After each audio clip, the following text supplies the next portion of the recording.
Hi everybody, it's Joni here. Welcome back to my channel for another painting tutorial in acrylics. Today I've got one for you that I think you'll enjoy. This is breaking it down into a couple of easy lines to create perspective and horizon lines in your paintings. So this is just one of the ways you can approach it. I've got so many more coming up and already existing videos. So today I'm going to be showing you how to do a seascape, and I'll be using two lines for that to start off with. I think that just makes it so much easier, but we'll get into that shortly. However, let's go over the supplies that I'm going to be using, and I'll have a full list of everything below this video. Feel free to change up your brushes, canvas, and colors if you don't have everything I'm using today. I have a 10 by 20 double primed and stretched canvas here. I love working on these narrow panel canvases. They're really fun, either horizontally or vertically. And the colors I'm using today are titanium white, luminous yellow, luminous orange, light blue violet, luminous red, sap green, and Mars black. The brushes I'll be using today are from my set of brushes along with Craftimo. There's probably about 200 or so left, so click the link below if you're interested in checking these out, and they come in a beautiful box. I'll just quickly unbox them for you. And I chose everything, designed these myself, cruelty-free, no animals were harmed in the making of these. And you get a free little print here of one of my paintings, which I also have a full tutorial of, and some info on the back on how to take care of them. And we've got 5 beautiful brushes. My go-to brushes, starting off with a 1-inch mop brush, a 20 flat, a 14 filbert, and these two tiny ones hiding in this beautiful black velvet casing, I might add, a 3 round, and a 2 liner rigger brush here. So I'm going to be using every one of these brushes today for this tutorial and showing you how to load them, how to use them while creating a simple and beautiful seascape. If you guys are ready, let's go ahead and get started.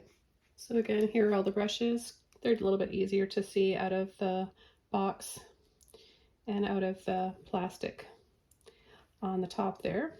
And we've got the 3 round, 2 rigger liner, 14 filberts, 20 flat, and a 1-inch mop. So I'm going to start off with the flat brush, and I'm going to be taking my blue violet for that. A little bit of blue violet here, such a pretty color. So we're going to go about 1/4 of the way from the top down, I would say about 2 inches or so. So you can measure yours out if you want. It's not a big deal. Just add a line right about there, bring it over. Okay, so this will be our first line. And this up top here is going to be our sky. And then we're going to just add our foreground line right about here.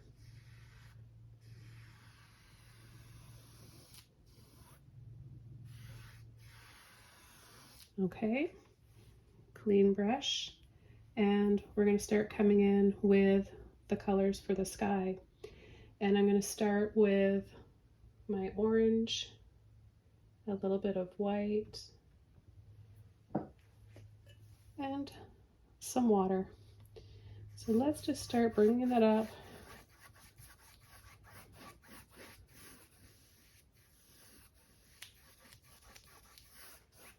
And then we'll have a bright sun in this area here. So we'll just add a little loop like that.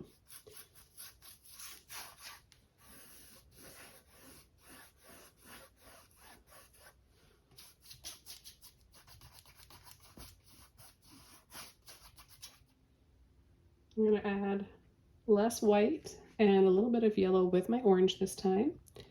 And I'm going to come in here and just start pulling some simple streaks across here. You can even go right over your sun here. And we're going to add a few little lines like this as well. Okay, the next brush I'm going to be using is my number 14 filbert brush. I'm going to get it wet to start, just to soften those bristles. And I'm going to start with some white and a little bit of this golden yellow.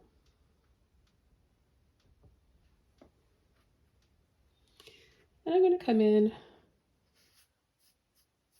beside the sun here. Now see how much that changes it already? Let's pick up a little bit more. And just add these soft glowing rings around it. Mix up a little bit more again. Now don't worry about what's going on around it.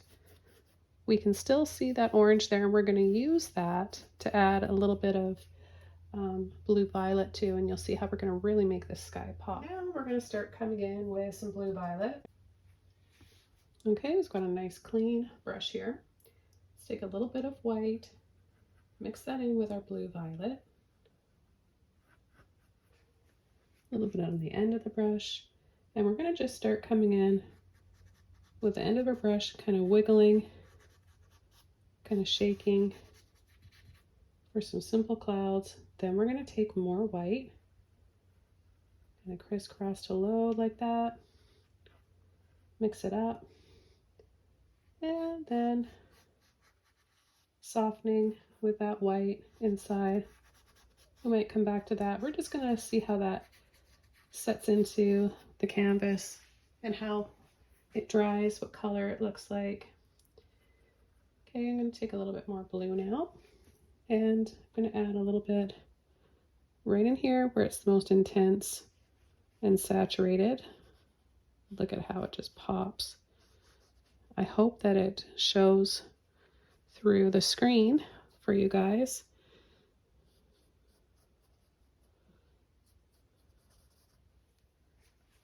I'm going to take some white, mix just using the tip of my brush. You don't need to overload your brushes, and you don't need to get the whole width of your brush loaded. Just load the end of the brush. That's all you need to be using for this step. Now I need a little bit of water in my brush, loosen that paint. Scoop it on the end of my brush. We're going to have it just a little bit darker at the top here. This is going to help with our shadows and also the perspective.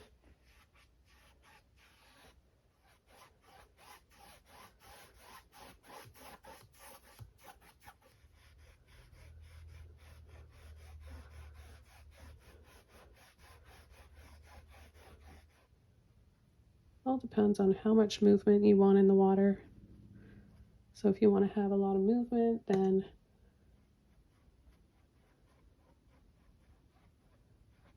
bring a little bit more of a dip into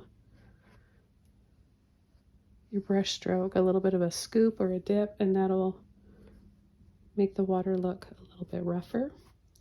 But for this painting, I want to keep it nice and calm, and we're going to start working on some rocks in the water. And I'm going to be mixing up a little bit of blue violet and black. Just the tiniest bit of black is all you need. Okay, we've got this blue-gray color. Now we're just going to come in here, and all we're going to do is just gently pull and kind of loop over like this. Just a few of these loops.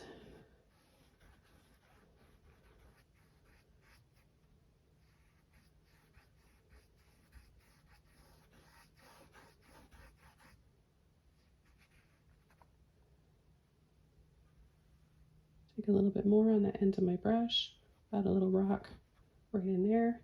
Any little bumps like this. And I'm going to take a little bit more black this time. And we're going to come just under each one, or on the inside. It's going to add that 3D effect to them. They won't look flat. We're going to take a flat blob and make it 3D. I'm going to kind of spill over here into our foreground. Just work that paint out of the brush. Okay, so now we're going to start working on the foreground, and about to use my favorite brush, the mop brush. We are going to not get this brush wet in the water. We're going to just load it with paint as is dry because we want to keep this puffy shape. I want to start with a dark green base. So we're going to add a little bit of sap green, just kind of pull into a little bit with a little bit of black. Okay, so we're just going to lightly mix and load the brush. And we're going to start by tapping over part of those rocks.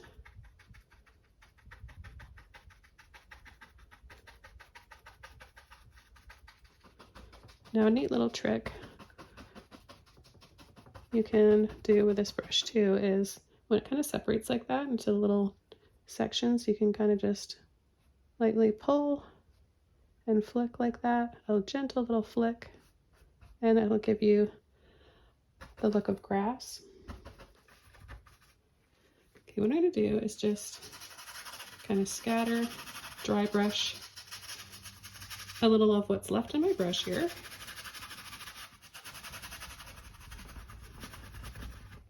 For some darker spots.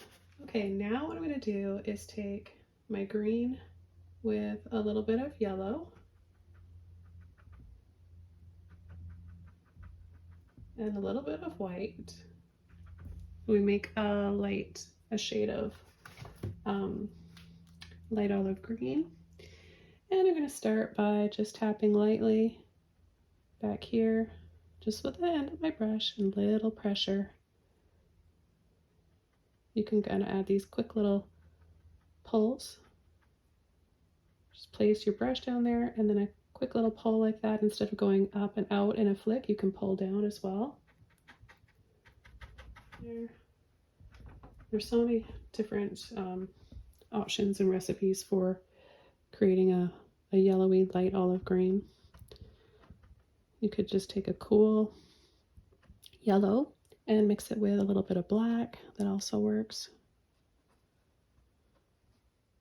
Coming in with my filbert brush again, I'm going to add a little bit of, I want to kind of give it a little bit of a purpley tinge here, and I'm going to mix up some red, some blue. I'm going to take a little bit more of the blue, and I'm going to add a little bit of this in the water too, because I think this is going to look really pretty.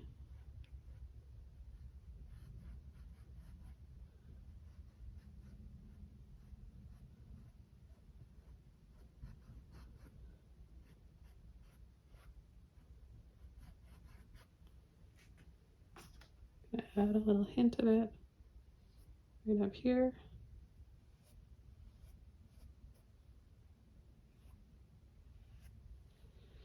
And then I'm going to bring some down in here. A little bit more blue this time.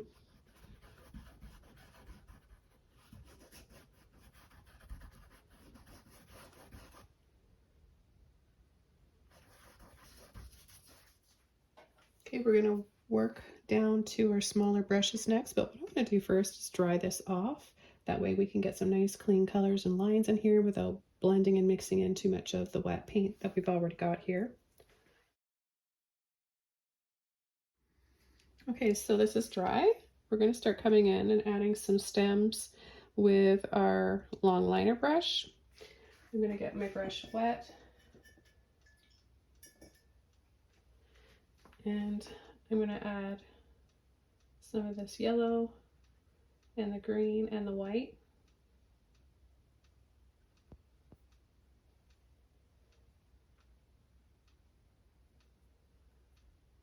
Kind of twist and roll that around and then get a little bit on the end of the brush. And for this to look more like foreground, we're going to need to come over with some longer stems.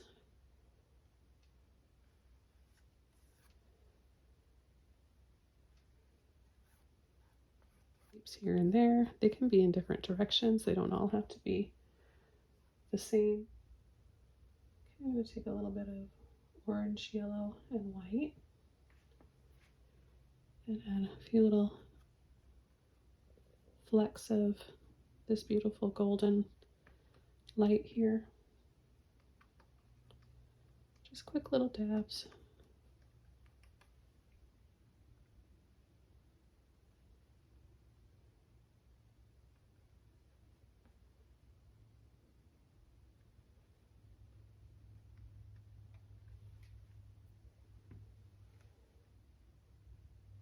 A little bit of the yellow kind of just adds a little bit of a sparkle.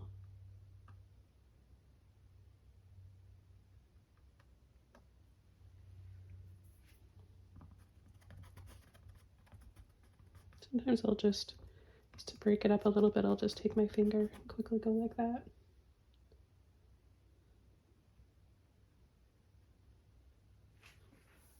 I'm gonna add a little bit more of the yellow, the white, touch of green.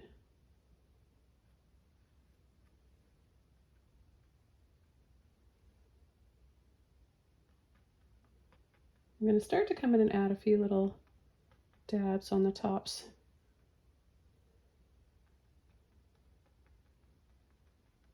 to indicate some little flower buds.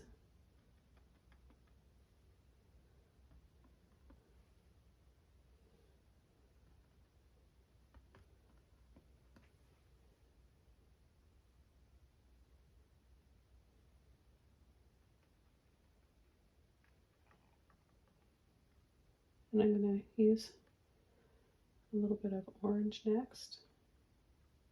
Starting to dry. It's going to be pretty thick paint though. If you're wondering what kind of paint I'm using, it's heavy-bodied acrylics. I've got my own brand of paint coming out very soon. It's actually in production right now. I don't know if I've ever been quite as excited or quite so excited. I think along with having my own brush line, two of the most exciting things in my little art world are having some paints and brushes that I'm very proud of. Okay, so now I want to switch over to my little round brush here, number 3. I'm going to just get this brush wet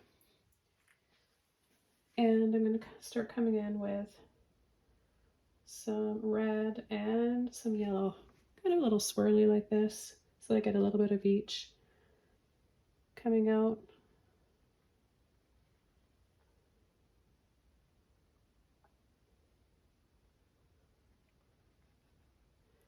You can paint any kind of flower you want. I'm just doing this really impressionistically. Just kind of slapping that paint on there, creating these little blobs that I think will look really pretty. Okay, I'm just going to add a lot of these little dabs and dots back here for some smaller ones.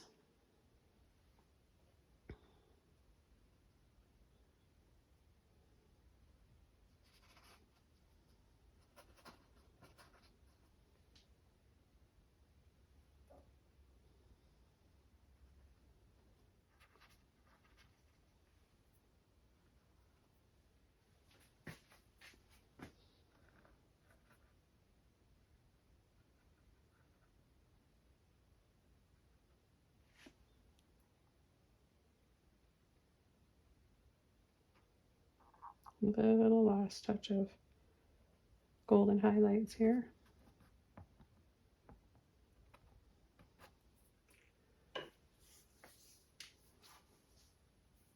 Okay, this painting's all done. I hope you guys enjoyed this one and learned a lot.